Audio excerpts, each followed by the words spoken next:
In this video, we're going to look at an exam question on F equals BIL and a bit of AC current as well. Pause the video now and try all parts of the question. Part A is a fairly standard question defining the Tesla. So the Tesla is the unit of magnetic field strength, or B, and it comes from this equation here. So obviously if we rearrange this for B, it's F over IL. Now it's never acceptable just to say that's the definition. We need to say it in words. So we would say the Tesla is defined as 1 Newton per 1 amp in a length of 1 meter.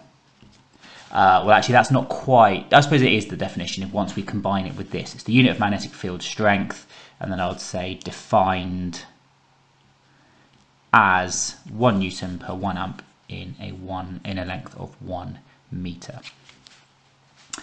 Part B. State and explain the direction of the force on the wire due to the current. So the reading on the balance increases by 2.4 grams. So there is a force on the balance down. So if there is a force on the balance down, what is happening in this bit here? Well, we've got a magnetic field which is going in some direction. Don't know if it is this direction, but let's just label it for now. And when the current is put through the wire, again, I don't know if the current's in this direction, I'm just going to label it for now, then there will be a force on the wire. So if the force on the wire is up, then that means there will be a corresponding force down on the balance, and that is because of Newton's third law. So when the current is on,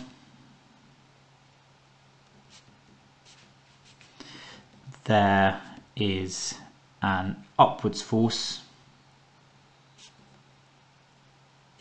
on the wire because F is BIL. So by Newton's third law,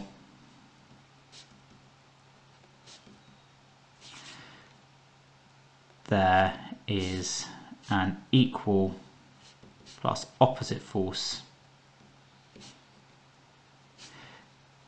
down on the balance. Now this question, so many people get this wrong.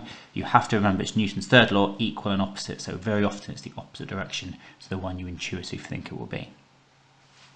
Part II, we now need to calculate the magnitude of the flux density.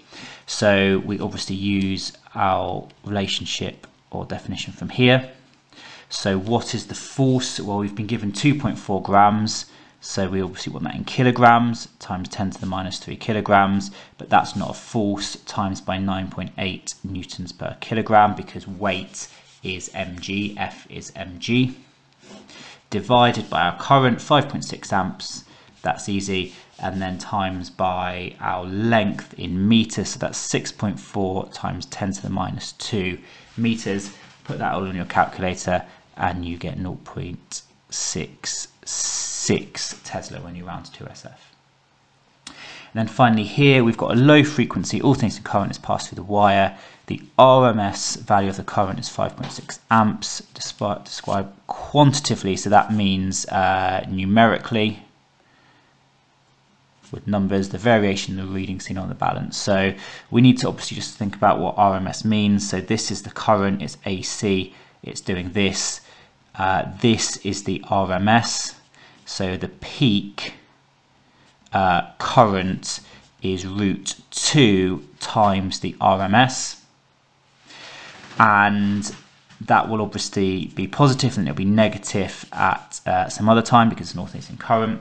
So what is the force or the balance reading doing? Well, we know that F equals BIL, so if the current increases by some factor, then the force will also increase by that same factor. So we could say the max force is going to be root 2 times by 2.4 grams. I don't need to convert any units here because it's purely just a ratio thing.